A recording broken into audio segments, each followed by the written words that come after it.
Kita ke informasi selanjutnya, pemirsa. Meta Ayu Puspitantri, istri diplomat muda Kemenlu almarhum Arya Daru Pangayunan, akhirnya muncul ke publik usai 2 bulan kasus kematian suaminya mencuat.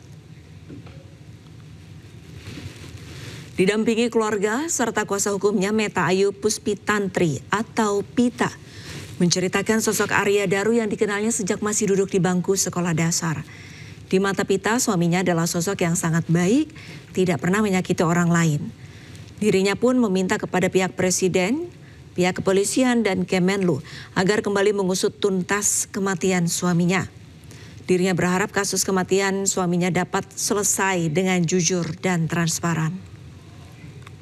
Dari saya kenal Mas Daru sampai sekarang, kalau saya boleh berbicara, Mas Daru itu adalah orang yang paling baik yang pernah saya kenal, bukan karena saya sebagai istrinya, karena memang beliau itu pendengar yang sangat baik.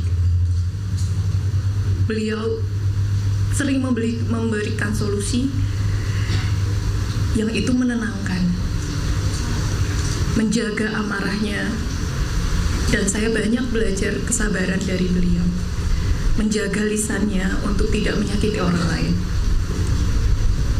Dan fakta tersebut tidak akan berubah sampai kapanpun.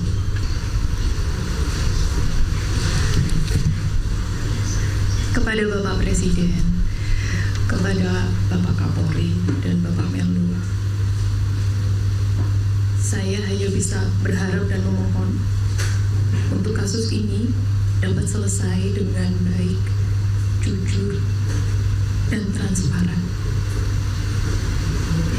Sebegitu berharganya Mas Daru bagi saya, bagi anak-anak, bagi orang tua, bagi keluarga, dan saya sangat meyakini bagi teman-teman yang pernah berinteraksi langsung dengan Mas Daru secara tulus pasti merasakan kebaikan beliau. Sebelumnya, istri Arya Daru Pangayunan secara eksklusif membagikan kisahnya kepada jurnalis iNews Lukman Hanafi mengenai sosok Arya Daru semasa hidup yang dekat dengan keluarga. Berikut cuplikan wawancaranya. Selamat siang pemirsa, bersama saya Lukman Hanafi. Saat ini saya ada di Yogyakarta. Saya bersama istri almarhum Arya Daru Pangayunan dan juga ibunya. Selamat siang, Assalamualaikum Mbak. Selamat siang, waalaikumsalam warahmatullahi wabarakatuh. Selamat siang Bu. Iya. Mbak Pita apa kabar? Alhamdulillah. Baik ya. Udah mulai seger ya, meski cuacanya panas. Iya. Alhamdulillah. Alhamdulillah ya. Mbak Pita, pengen nanya Mbak, ini kan banyak kepada nanya, kenapa sih Mbak Pita baru speak up dengan peristiwa yang menimpa keluarga Mbak Pita ini, karena menunggu seger atau bagaimana? Ya, peristiwa ini kan sangat mengejutkan ya. Okay. Apalagi buat saya pribadi yang selama ini dunianya seputar cafe vlog, seputar pemandangan, seputar masak-masak. Jadi untuk mengatasi kedukaan itu mungkin prosesnya agak lebih lama dibanding yang lain. Jadi saya mohon maaf sebelumnya kalau baru bisa ngobrol sekarang. Jadi bukan karena maksud apa-apa, bukan tidak peduli, tapi karena memang menunggu waktu ya. Iya. Baik. Mbak, kira-kira apa Mbak yang bisa Mbak mungkin ceritakan ke saya nih? Banyak orang penasaran nih tentang suami Mbak. Emang selama ini sebenarnya suami Mbak itu orang yang serius banget atau santai, atau justru orang yang manja sama istrinya nih? Tiga-tiganya mungkin. Tiga-tiganya. Tapi sisi manjanya sepertinya hanya saya dan anak-anak yang lain. Gitu ya. Tetap ya, istri nggak mau kalah manja ya. Sepertinya kalau manja Mas Daru. Anak-anak juga tahu itu. Tapi serius bisa, bercanda bisa. Kadang ngomong serius pun itu juga jadi hal yang lucu. Karena sebenarnya kan orangnya antara anteng nggak anteng ya Bu ya. Mbak, kira-kira Mbak sekarang apa sih Mbak yang misalnya Mbak pengen diharapkan dari Mbak ini dengan apa yang menimpa Mbak Pita ini? Yang kami harapkan adalah keadilan ya untuk Mas Daru. dan semoga bisa terungkap dengan jujur dan transparan seperti itu, supaya kami bisa melanjutkan hidup tanpa ada beban, terutama untuk saya, anak-anak, untuk Bapak Ibu mertua, dan untuk orang tua kami, semua keluarga dan teman-teman. Pasti mengharapkan itu, karena pada dasarnya Mas Daru itu baik banget orangnya. Iya, kelemahan dia itu kayaknya cuman kalau nutup laci nggak rapet. Jadi selalu ada bolongan, selalu ada lubangnya dikit itu ya. Iya. Lainnya baik banget. Baik. Presiden Prabowo Subianto tiba di tanah air usai melakukan kunjungan kenegaraan ke 4 negara. Presiden tiba di Bandara Halim Perdana Kusuma sekitar pukul 15.40 waktu Indonesia Barat. Saat tiba di tanah air, Presiden Prabowo langsung disambut oleh Wakil Presiden Gibran Rakebuming Raka dan sejumlah Menteri Kabinet Merah Putih.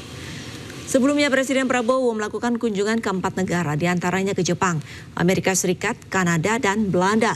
Presiden menyampaikan bahwa kunjungan kenegaraan ini yang produktif. Ia juga menyoroti soal pidatonya di sidang Majelis Umum PBB ke-80 di New York dan berharap agar gencatan senjata di Gaza bisa terwujud.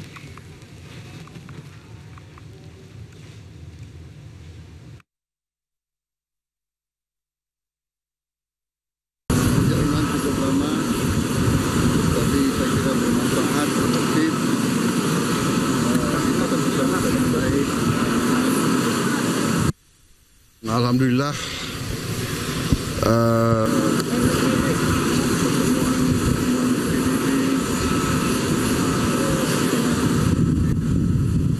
saya kira juga pesan-pesan yang saya sampaikan dalam sambutan saya di PBB juga diterima dengan positif oleh banyak pemimpin. Saya penuh harapan mungkin kali ini bisa tercapai terobosan ya, khususnya di persoalan Palestina, Gaza. Mudah-mudahan ada terobosan dalam beberapa hari ini. Ya, kita berdoa. Saya lihat ada itikat baik dari banyak pihak. Kita segera butuh gencatan senjata untuk rakyat Gaza dan penyelesaian yang substantif. Jadi saya kira alhamdulillah kunjungan saya bawa manfaat. Di Belanda saya diterima dengan sangat baik oleh Raja, dan Belanda mengembalikan 30.000 item artefak 30.000 item yang mereka bawa dari Indonesia dikembalikan ke kita. Saya kira itikat baik dari Belanda, ingin pelihara hubungan baik dengan kita. Kemudian Ratu juga ternyata seorang ahli keuangan dan akan ke sini tanggal 25 November untuk diskusi sama ahli keuangan kita. Serangan udara Israel menghantam sebuah bangunan tempat tinggal di kawasan Al-Rimal, Gaza, Palestina. Setidaknya ada 2 korban tewas, puluhan orang terluka dan beberapa orang hilang akibat tertimbun reruntuhan.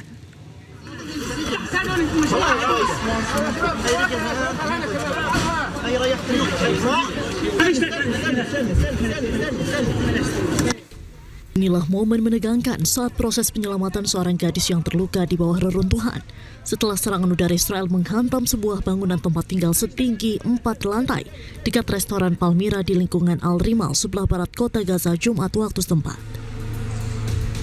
Rekaman menunjukkan para medis mengevakuasi wanita dan anak-anak yang terluka. Ambulans pun dikerahkan di seluruh area, sementara petugas pertahanan sipil melakukan pencarian di antara puing-puing bangunan yang hancur. Setidaknya 2 orang tewas dalam serangan tersebut, termasuk seorang gadis. Puluhan orang terluka dan sejumlah orang dilaporkan hilang akibat tertimbun reruntuhan. Dalam kejadian ini, petugas berhasil mengevakuasi seorang ibu yang sedang hamil 9 bulan. هذا منزل في حي الرمال بالقرب من مطعم بالميرا تم استهدافه من قبل الطيران الحربي. المنزل مكون من 4 طبقات، هناك العديد من الشهداء والمفقودين. طواقم الدفاع المدني تعمل على إنقاذ المصابين وإخراج جثامين الشهداء من تحت الأنقاض. Sebelumnya, juru bicara IDF Avichai Adrai memperingatkan warga tentang akan adanya serangan terhadap blok-blok perumahan tertentu di area pelabuhan Gaza dan lingkungan Al-Rimal. Diketahui operasi militer Israel di Gaza kini telah menewaskan 65.549 warga Palestina dan melukai sebanyak 167.518 orang. Kehadiran Perdana Menteri Israel Benjamin Netanyahu di mimbar sidang umum PBB menuai protes. Saat naik ke podium, Netanyahu disambut kursi kosong karena sebagian besar delegasi walkout. Pemirsa, usai sudah kebersamaan kita dalam iNews sore hari ini. Temukan informasi terbaru lainnya di www.inews.id. Cuplikan tayangan berita iNews bisa Anda saksikan di kanal YouTube @official iNews. Jangan lupa saksikan iNewsroom sesaat lagi bersama rekan saya Diandra Mukni. Pemirsa, update informasi terbaru Anda dengan berita-berita aktual juga hangat dan sejukkan dulu dengan air mineral yang murni dan alami. Saya Arlisa Hadi pamit undur diri. Selamat beraktivitas. Sampai jumpa.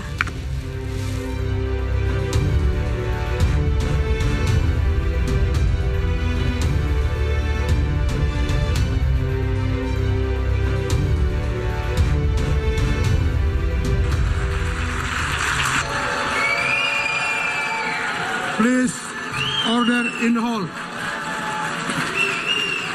Please order in the hall. Kehadiran Perdana Menteri Israel Benjamin Netanyahu di mimbar sidang Majelis Umum ke-80 PBB di New York, Amerika Serikat diwarnai aksi walkout oleh para delegasi. Awalnya, kehadiran Perdana Menteri Israel disambut tepuk tangan oleh delegasi yang hadir. Namun begitu Netanyahu naik ke podium, delegasi dari sejumlah negara ramai-ramai keluar ruangan.